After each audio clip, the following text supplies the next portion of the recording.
This is Joe Crispin, former Penn State and professional basketball player. You are listening to the Mark Lesko podcast. I think you said that he could have gotten more separation. There were some technique fundamentals in receiver that weren't perfect in the 80s. I had to throw in a few points of criticism. What was it like playing in March Madness? I mean, we have it going on right now. But playing there was amazing. I mean, like, that's kind of your whole goal is to just be a part of that. It's such a special thing where the whole country is tuning in and anything is really possible, you know. You know, my optimistic side said, like I said, that we're going to be okay. We just had a bad game. We were probably experimenting a little bit, ran into a good team. When you first started playing football, did you always want to play in college? Nah, I was growing up. I was a big baseball guy. Loved baseball. And then 8th grade, I remember I got a call from my uncle, Coach Nagel. He's like, hey, I got the job. And I was just like, all right, I'll play football for it. You played for Joe Paterno. Meeting like the myth, the legend kind of thing, you know what I mean? You have your Joe Paternos, your Bobby Bowdens, your Nick Sabans, Les Miles, those kind of guys. And when you see them in person, like, man, it's just like an aura that they have. But runs down the floor, and then I think he either got a dunk or like an and one coming off maybe like a pick and roll or something. But it was awesome to see like how he's really maturing and completing as a player. Obviously, doesn't have the accolades that Tom Brady does, but we're pretty much getting a Tom Brady. When he went to the Bucs, that's what's happening. We're getting a guy who's at the end of his career. Attitude with ever. I mean, dude, we thought Big Ben was a diva. There is no one probably in this NFL world that you can think of that would probably match what Aaron Rodgers brings when it comes to being a diva. You are listening to the Mark Lesko podcast, a podcast by diehard fans for fans. It's as honest and as raw as sports talk can be.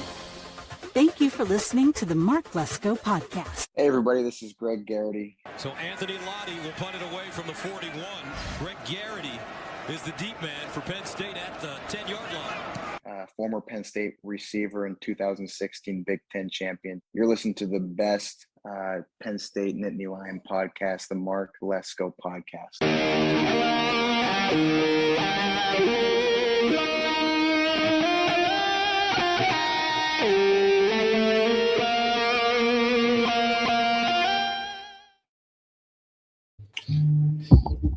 All right, everybody. Welcome back in to another episode of the Mark Lesko podcast. Just me tonight. I wanted to get on after this game. I had this up earlier. When I came home from the gym, I threw it up. And, I had some energy. And then during the game, I was actually sleeping a little bit. I'm pretty tired, but I still want to get on. I know some of you guys were waiting, so I'm here. I'm pretty much just going to interact with comments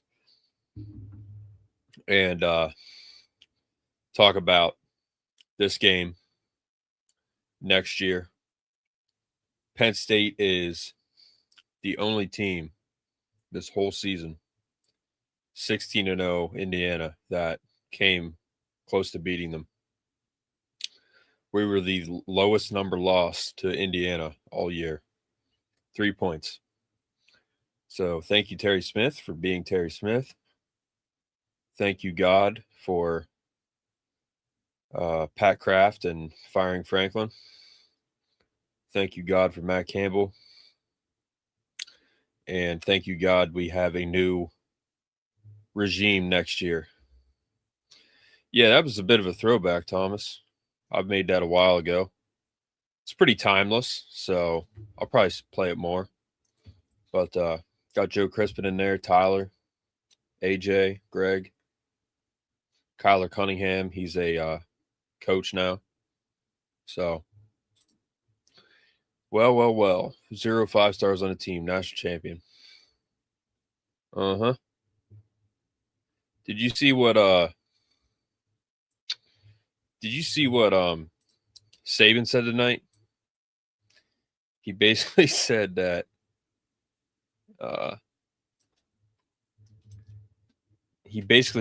these recruiting rankings don't mean anything. So Chris is going to be Probably calling Saban tomorrow. Yeah, I don't know. I've always just trusted in Campbell. That's my view on it. That's my approach. I've always just trusted Campbell. That's all.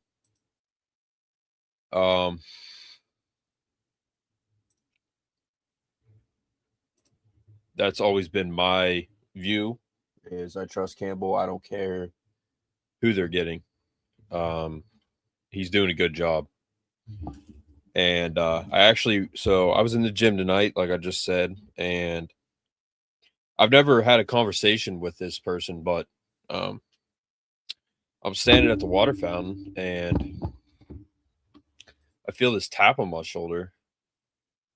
And I turned around and I'm like, I can see it's someone that's tall. And I turn around and it's PSU Dylan. He's like, yo, what's up, man? He's like, I thought I saw you earlier.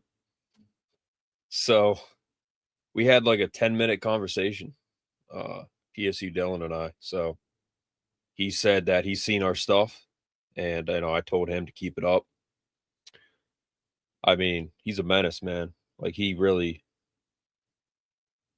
always posting stuff. So, and he just announced not too long ago, I don't think, he made 50,000 followers on Instagram. So congrats to him. He said he's taking like one class now. He's taking one class this spring, or he's taking like one class now, and he's leaving in May. So I meant to ask him where he's going to work, but I would imagine he might try to work with Penn State. I don't know, but yeah, it was cool of him to come up and say what's up. I didn't see him in there. But yeah, cool guy for sure. Chill dude. And he took time to come and say what's up. So again, like I knew he knew. Yeah, I knew he knew about our show, but I didn't know like he liked us, and stuff like that. I don't know, but yeah. I mean, Chris isn't on here to defend himself, but I'm sure Gorky. Yeah, dude, that was a good game. I mean, Brett and I were going to come on here in like the third quarter because we thought they'd be freaking killing them. But congrats. Yeah.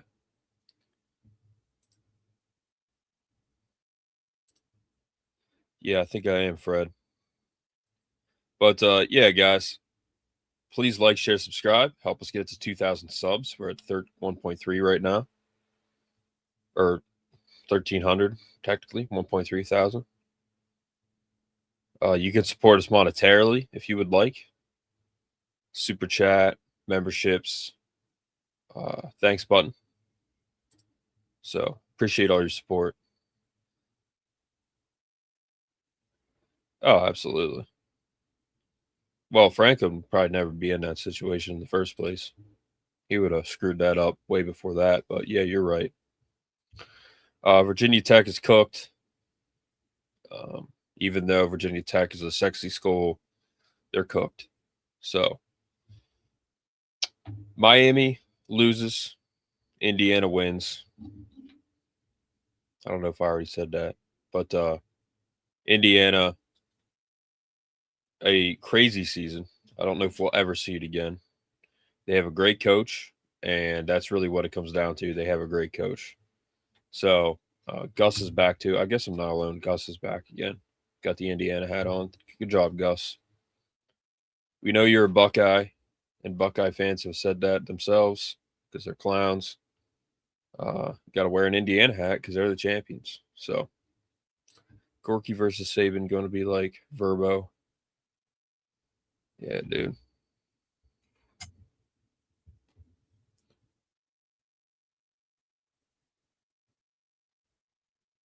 Yeah, I think he's still upset. Signetti, yeah. Franklin would have blown the game. We could have been 14-point spread and we still would have blown it. Yeah, they have no idea what they got themselves into. That administration is absolutely cooked. Yeah. They were down 10-0 versus FIU. The refs were absolutely homecoming.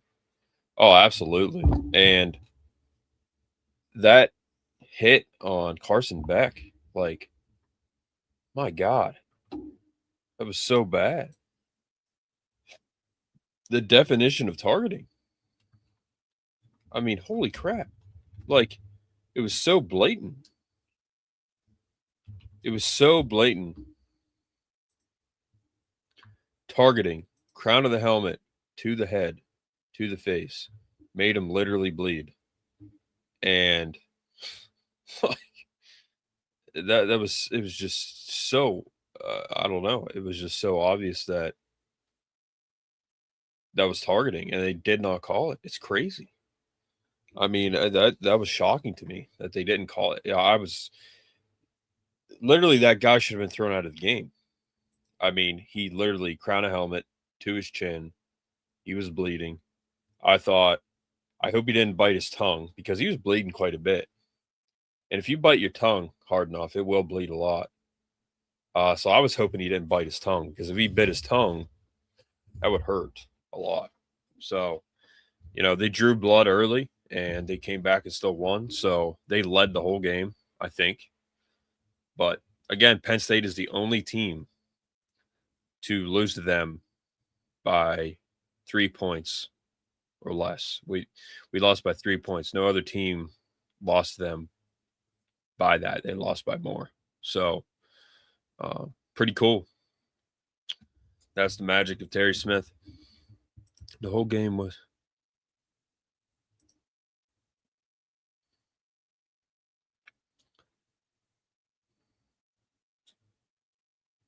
Game should have ended earlier if the IT didn't jump.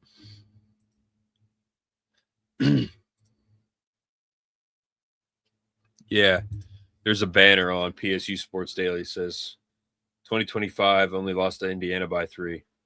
So, at the end of the game, when they were showing the Indiana screen, like on National Champions, I'm like, dude, this is college football 26 dynasty type crap. Like, who would have ever thought we would see that? We knew they were good and that they could probably win it at some point, but man, 16-0 Indiana, that's insane. Kurt Cignetti is literally going down as like maybe the greatest coach of all time. Like, what he did at Indiana, are you kidding me? That's insane. He doesn't even have any he doesn't even have any talent on this team. And he went 16-0. Like, that's got to be the greatest coaching performance ever. I mean, Saban went to Alabama. They weren't very good, and he wasn't very good they didn't do very good at first, but he had a lot of talent on his teams. But Saban basically said tonight that,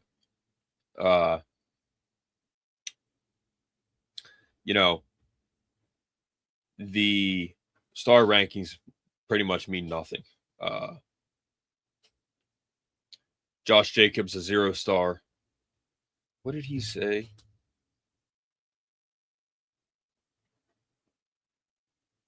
He said, come on, Instagram, load. What is wrong with you? He said that Josh Jacobs was a 0-star. Damian Harris was a 5-star. I remember both of them.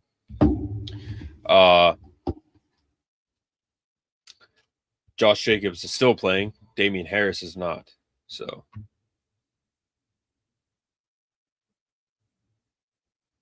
yeah, it's crazy what he did. They had a head coach, OC, and DC, along with good QB and players that did their job. What's up, Fred? Thank God this is the last year of COVID players. No team should have an average age of 23. Yeah. People take advantage of the system in good and bad ways. Saban says star rankings mean nothing. Whole recruiting, top 5 classes regularly. Uh-oh, Chris is here. But, yeah, guys. It was a good game. It was back and forth. I thought it would have been a blowout, and it wasn't. Came down to the last drive. And like Burnout said,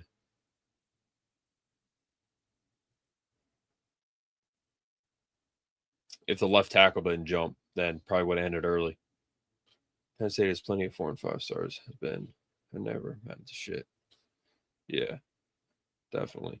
And that's because the large reason for that is Franklin was an absolute clown. So, but I don't know. It's just hard to believe. Indiana 16-0 after they've had like 3 winning seasons their whole existence, and they were the past 3 years, something like that. My dad sent me that Signetti's won 27 games in 2 years, 16-0 this year. I mean, they didn't lose. That's another thing. They did not lose, and they almost lost to Penn State. That was their closest loss. Penn State, and that was Mendoza's Heisman moment when he drove down and beat Penn State. That was his Heisman moment. He drove them all the way down from I don't know, they were at their own 10 or something like that. And they won by a toe tap. I mean, that was an amazing catch. For the moment, it was an amazing catch. I mean, you don't see catches quite like that all the time, but you do see toe tap catches like that quite a bit. Just the moment made it bigger. Then they went on to beat Gus's team. And that's when Gus started wearing his Indiana hat. He's wearing it all off season. So good job, Gus. Gus will be on here. So like I said, I'm not alone technically. Gus is with me. So, but yeah, it's true. With the guy who won 790s, had 5-star, 5th stringers, says the system is dead.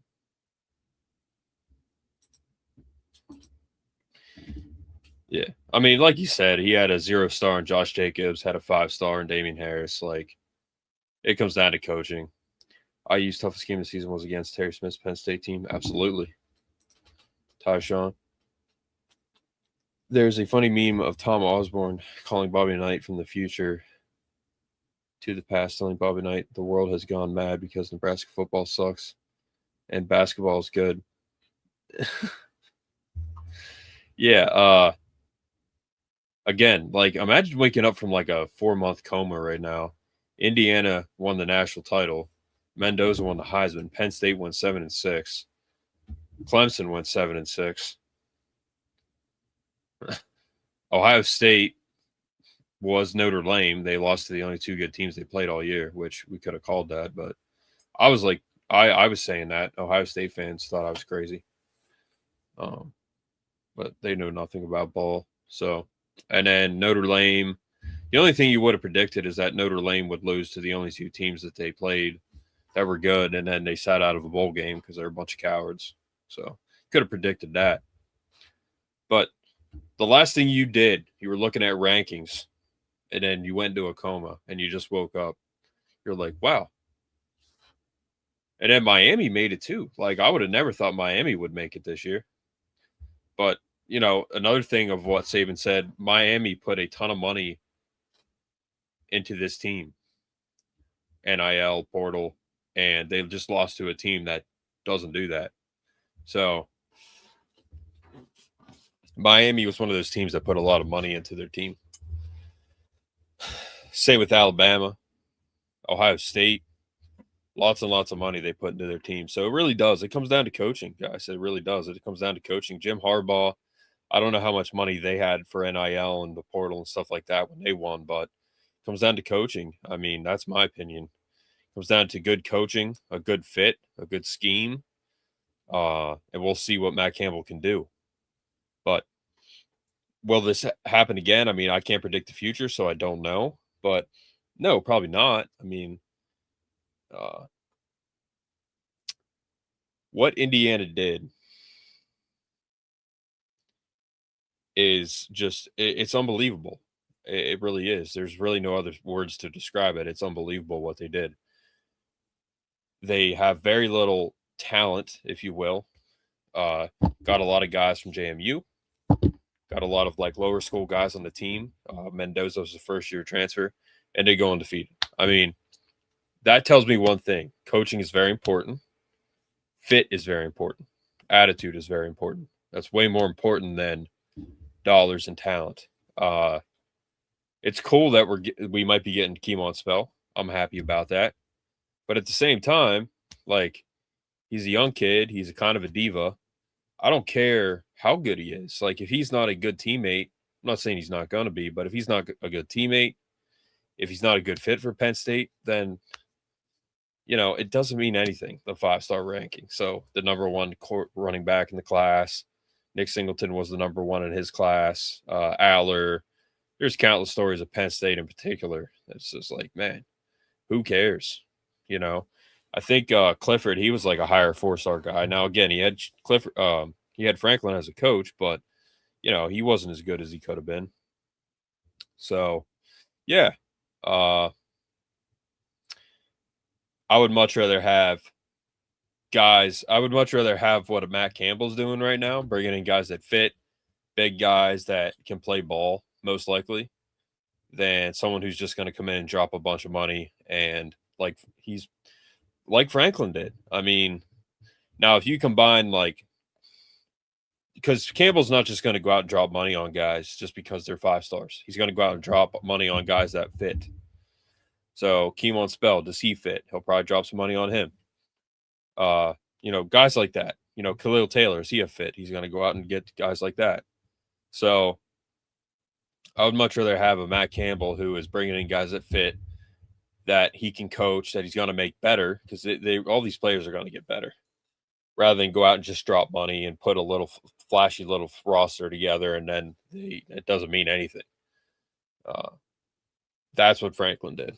So, but if you can combine, again, Campbell's never going to go out and just get guys because they're high 5-star guys, talented guys. I don't think he's ever going to do that. He's going to go out and get the guys that are like that fit. So if you combine Campbell with getting talented players, which he will, 2027, he's going to have a good class, 28 and on. He'll have great classes. But you combine those two, Penn State's going to be pretty good, I think. Wonder how much ESPN paid Marcus Freeman to be on tonight's broadcast. Yeah, he is an absolute clown. He should not be on there. He knows nothing about good football, and his hairline is horrendous. Never sell out. I'm sure you won't. Brett works well with you. No, definitely won't sell out. Doesn't IU have about 42 players over age right now? Yeah. Yeah, I think they do. Indiana broke the system. But just because you're older doesn't mean, you're going to be good, that could actually be a bad thing. But hard work and execution beats potential and talent when they lack discipline. Yeah. Hard work beats talent when talent doesn't work hard. It showed that we need to stop disrespecting teams based on the old guard, believe that blue bloods will always beat up on the Indianas, JMU, Boise States, etc. Yep. Exactly. The whole landscape is coming in more level playing field. Yeah, it's definitely becoming more of a level playing field. I don't think what Indiana did is changing college football. I don't think it's necessarily an indication that every team needs to do this, or this is going to work for everyone, or it's going to work for more teams. We don't know. I mean, it's still, it is what it is. It's a combination of coaching, fit, and yeah, you're going to be in a better spot if you go out and get talent. It's just got to fit your team. Franklin had no idea what his offense was. He got lucky. Yeah. Well, he would have been fired probably earlier if he didn't have Moorhead. But Franklin absolutely just went out and got guys because they were good, and that's it. And he didn't use them. I mean, I was talking to Dylan about it. I said, Denmark going to Virginia Tech is horrendous. Gronk going to Virginia Tech is horrendous. Why would you go play for Franklin as a receiver? That's insane. It's crazy. Yeah, we all thought it would be. We all thought it would be us. January 19th. This time last year, I had January 19th on the thumbnail. That's today. The national championship. Well, yesterday now. But January 19th, 2026. I had that up constantly. That's where we're going. And after Oregon, I knew we were cooked. Franklin had no idea. We've got a good team forming for this year, and we have an authentic coach. Absolutely. I don't know if the if the depth chart is updated.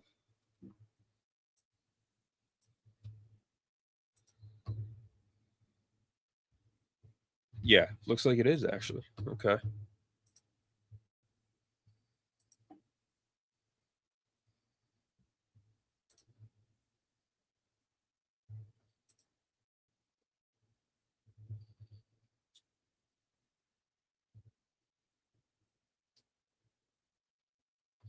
So, Lyric Samuel, Kobe Howard, Peter Gonzalez, Owen, I think it's Alchaline, Cooper Cousins, Chim Diona, Dom Rowley. We got that other kid at center, Texas State. Donk, Garrett Sexton, Rapp. Yeah, so this doesn't have the Iowa State guys on it, I guess, but yeah, it definitely doesn't. But Cam Wallace, Quentin Martin, Hanson, Peoples, Yvonne Kamaju, McPherson, bunch of D tackles, linebackers, top 10 portal safety.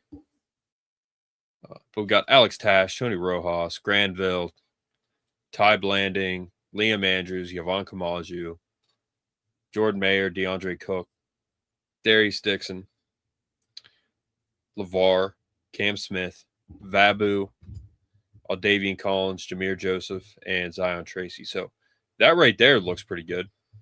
Alone, that alone looks pretty good. Doubling down on Aller was the biggest mistake. Yeah, he did. He doubled down on everybody. He's a moron. I would say Aller is another Hackenberg.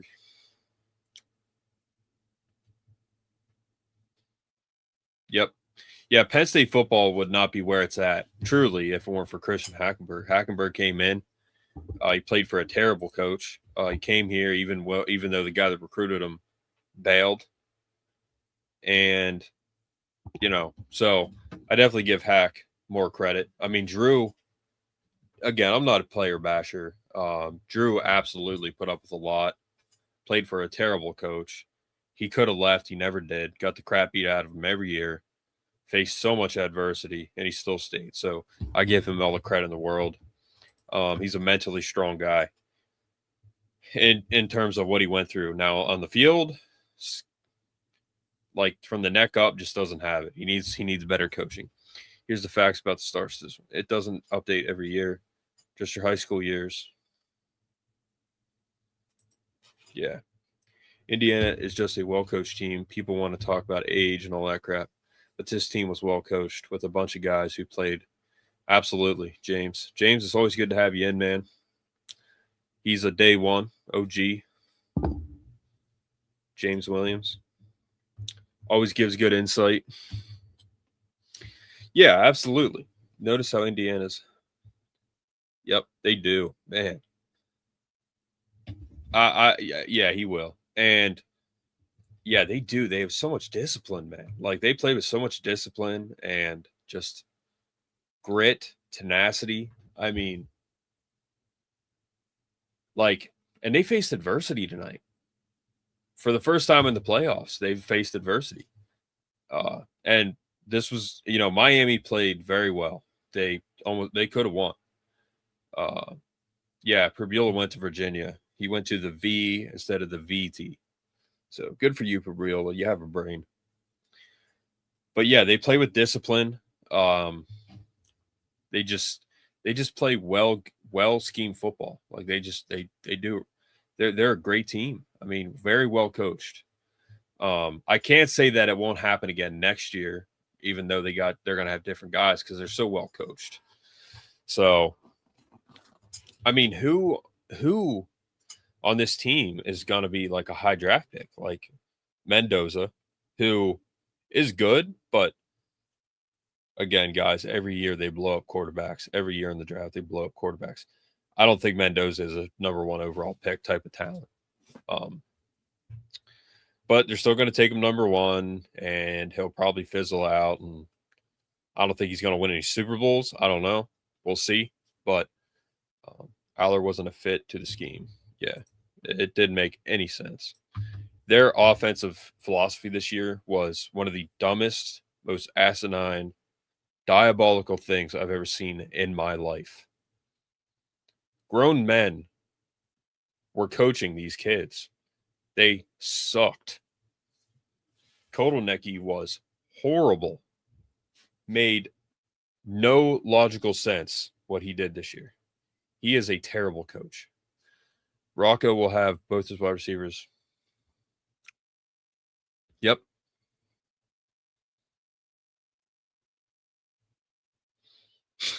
Yeah, that's what he thought. Like, it just didn't make any sense at all. Like, why would you just have success? Because you plug in 3 all-conference guys from the portal.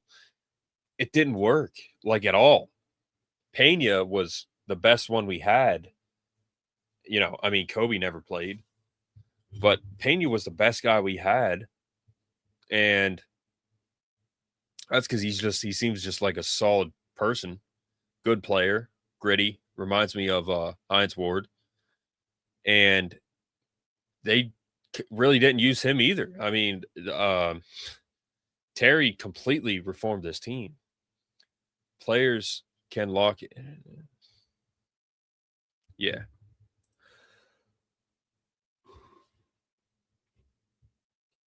Yep. 100%. Yep. And then to get into Penn State next year, you know, briefly, I'm going to have Brett on, I don't know, probably tomorrow night. But 2026, we retained and again, I talked to PSU Dylan. He said, and when that head coaching search, when he like tweeted out about, I think it was Sataki, like that whole Kalashi market just totally turned around. Like he crashed the damn thing because of what he tweeted out. I think it was around Sataki, but you know, PSU Dylan, he said that he was happy with the portal and what they did. He said, you know, for the little time that they had from when he was hired to now, like they've done phenomenally. I mean, they retained the guys they wanted. They retained the guys I wanted. I wanted Quentin Martin, wanted Kobe Howard, wanted Rojas, I wanted Vabu, I wanted Zion, Quentin, Kobe. I wanted Gronk, and I wanted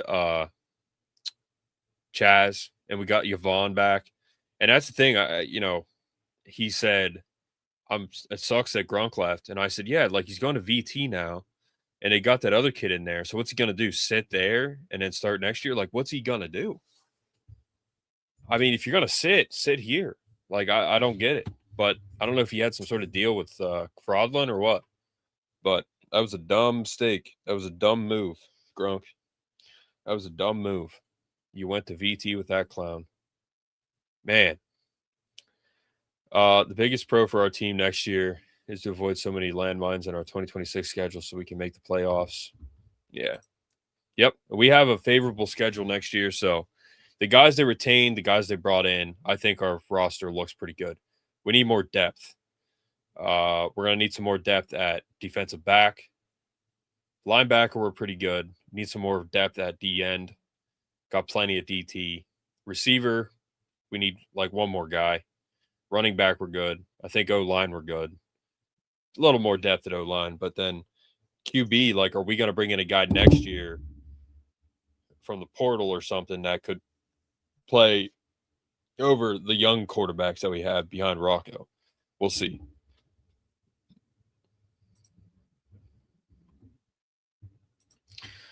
Great insight, Virginia Tech fanatics. When you look at the team, how it was built last year, and especially this year, you see we were an extremely flawed team. Absolutely. Absolutely.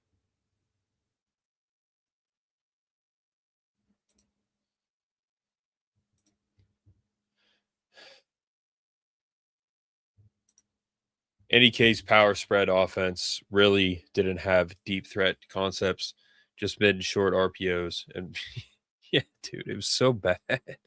You have a pocket quarterback, you're running RPOs. It was so dumb. Like, you can't do RPOs, man. Like, from the neck up, he couldn't process it fast enough. And it's not a shot at him. They did not set up the offense around Drew Aller. It was asinine. I don't know. It depends on Miami's quarterback. I would have to know kind of the ages of those Miami kids. They have a great defensive line. They have great receivers. Probably Miami, because they have so much talent. They really do. And, Indiana's losing the most important part of your team, and that's their quarterback. So, of any team is your quarterback. That's the most important part. So, probably Miami, because they got some good talent. But it depends on who they have a quarterback. Defensive end is dependent on Granville staying healthy. Yep. Yeah, and I guess they might be moving LeVar down to the end. But he's going to have to put weight on. Indiana definitely can reload. Yeah, it is. Yeah. I saw this video. Kai Trump, Trump's granddaughter, was with those twin girls. I can't remember their names, but I don't even know how they're famous. But I guess because they played basketball. I don't know. But they were like talking crap about Carson Beck. Which is funny because Carson Beck was like, they broke up. So what does Virginia Tech fanatics see as the biggest asset they get from Franklin when they Virginia Tech literally got all of our scout team pretty much. They got a transfer quarterback and the other kid, I forget his name, and Gronk. So that makes zero sense. They got Tyzier Denmark to go there. He's going to suck because it's Franklin. Nothing against Tyzier, but it's Franklin. You got a tight end coach, first-time OC under this moron, Franklin. That's not going to work. You brought in the head coach that they just fired as your DC. Again, you're a moron. So none of it makes sense. The only thing that makes sense is that it doesn't make sense. So, of course. And he said Virginia Tech's a sexy school. Like, he is so full of crap. It's insane. Yeah, Virginia Tech fanatics. What is your biggest asset next year? Is it the rock that you have in the tunnel? Is that what your biggest asset is? Is it the Hokie mascot? Like, you guys are never beating Miami. Probably never beat Pitt. Probably never beat Clemson. Dabo Swinney could literally be wheeled down the hill in a wheelchair, blind, with dark glasses on and a walking stick, face the opposite direction on the sideline, and probably still beat Franklin. So you're never beating any teams that are good. Never. Never. You might get lucky, but you're never beating any relevant teams. And if you think about his schedule now, he's got Miami, he's got Clemson, he's got Pitt, he's got Georgia Tech, he's got Virginia. He could never beat Georgia Tech either. I mean, his schedule is now harder in a lesser conference. No offense, Virginia Tech fanatics. I'm not trying to be insulting. But they're a lesser conference than the Big Ten, for sure. The champion of that conference was Duke. And a team that wasn't in the championship game just played in the national title game. So the Big Ten, I said it years ago, the Big Ten's going to be the dominating conference. But I don't know what his thoughts on. I don't know how delayed you guys are, but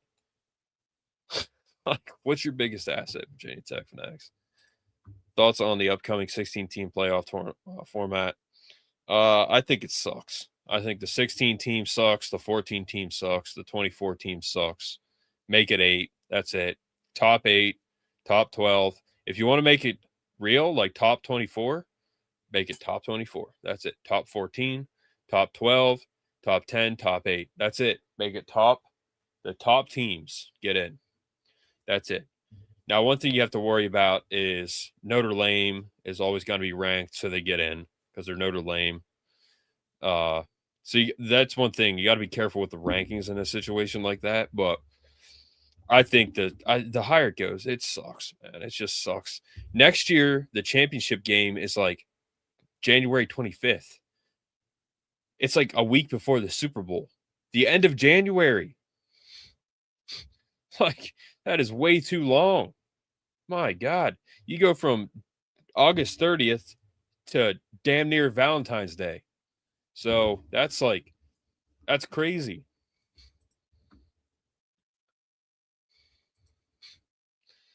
Yeah, dude. Yeah, they did not have an identity, James. At all. Horrendous. But yeah, we retained the guys we want, brought in some good portal guys, got a good staff together. Terry's still there. So, and we have a favorable schedule. So I'm excited. We'll see how it plays out. But next year starts right now. And everyone knows that. Campbell knows that. They're in the office right now. They're on the phone. They're doing something right now. How do we make that us next year? This season was a total disaster. Who would have ever thought? Again, January 19th, January 19th, January 19th. Who would have ever thought that the season would have gone how it did, and that I thought we were going to be in this game? That's crazy that it went that bad. But Franklin got fired, so it's a huge blessing. Dude, he's going to struggle with Old Dominion. He's going to be up 10-0 at halftime against Old Dominion. They open with VMI. So a kid that I know from my high school plays on VMI now. They open at Virginia Tech. His name is Cam Watkins. I said, Cam, please God, beat Virginia Tech. Please. I will give you $1 million in NIL myself if you beat Virginia Tech in week 1. Don't make college football. Yeah. The NBA is an absolute joke. I had a very, very bad feeling seeing how they performed in person. Yeah. They didn't look that good, man. Like, after the first game, I'm like, oh, my God. It's the same thing. The same thing. Left 4 touchdowns on the board. Off the board. Yep, we all did. 4 touchdowns off the board they left. Because Kotelnicki sucks. But, and then after, week 2, we were up 10-0 to FIU. I told Brett, I'm like, dude, I would rather lose with Gronk than win with Aller, because I knew Gronk was better. And then it ended up that way. I would have been interested to see how Drew would have done under Terry. I think Terry eventually would have benched him. Totally he would have benched Aller. That would have been pretty funny, honestly. But I think he would have benched Aller for Gronk eventually, Terry, because he's a real coach. If you expand the playoff further, yeah. We don't need conference games, title games, conference title games. Yeah, shorten the regular season. This January 25th championship game, that's a joke. What the heck is this? Honestly, I think it will take some time. Yeah.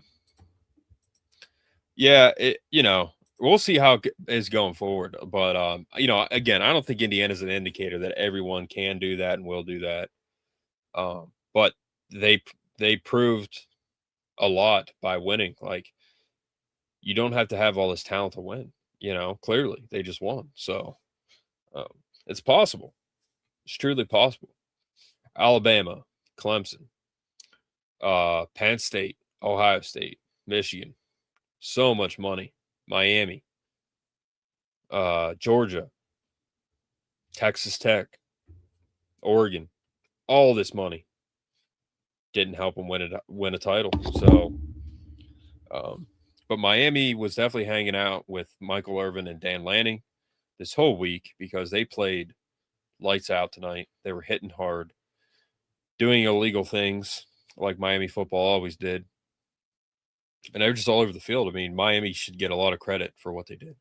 Old Dominion only lost. Yeah. Uh-huh. Yeah, they'll probably lose to freaking Old Dominion. But, all right, guys, I'm tired. I got to get off here. Thank you for tuning in. Please like, share, subscribe, share it with your friends, turn on post notifications, and you can support us monetarily if you would like. I'll keep you updated on the POD site for merch. Going to get a ladies line too because we got some ladies listening. Yeah. What Notre Dame is doing, it will not be sustainable. They'll either have to join a conference or just cease to exist, which I'm okay if they don't because they're an absolute joke. Marcus Freeman's a joke. Notre Dame is a joke. They were shocked, like that clip we played. That is one of the dumbest things I've ever seen in my life. I don't have an answer, guys. I don't know how we didn't get in. Okay, well, crazy idea. Just a simple suggestion. The team that got in ahead of you head-to-head, beat them head-to-head. And that's just a start, Marcus Freeman. Like, you must not be very smart, because the fact that you were that baffled by that, you're a clown. Like, what kind of asinine statement is that you are baffled that you didn't get in? You know who got in over you? Miami, because they beat you head-to-head by the same score in the same stadium that you beat Penn State, your Super Bowl. What a clown show, man. Marcus Freeman's a way better coach than Franklin, but he is almost as dumb. Seriously. What a clown show. What a circus that they have at Notre Dame. What a shameful collection of whatever they are. I mean, football, whatever, talent, whatever it is. Oh, absolutely. He did. He got totally screwed. Totally. But Notre Dame is, I mean, if you watch that clip that Joe sent us that we played on here, that is one of the dumbest things I've ever seen in my life. I'm like, how is this real? This is like an SNL skit. Marcus Freeman, you're actually baffled that you didn't get in. The team that got in over you, they beat you head-to-head, so they should get in over you. You moron. The only two teams that you lost to all year were the only two good teams you played. You played high school teams. You played Pop Warner kids. You had 22 guys from the YMCA that you play. And you think you should get in over Miami? That's crazy. It's insane. I would rather see Alabama get in. Now, Dylan said tonight he thought Notre Dame should have gotten in over Alabama, which I kind of agree somewhat. Yeah, like Alabama, I think they got exposed. Like he said that too, that I think Alabama got exposed. They're just not that good. They weren't that good this year. And he hates Notre Dame just as much as we do. So, but Notre Dame, that's trademarked.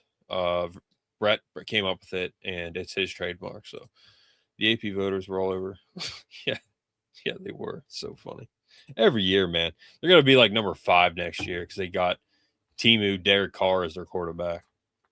So Keemon Spell's not going there. He's not that dumb.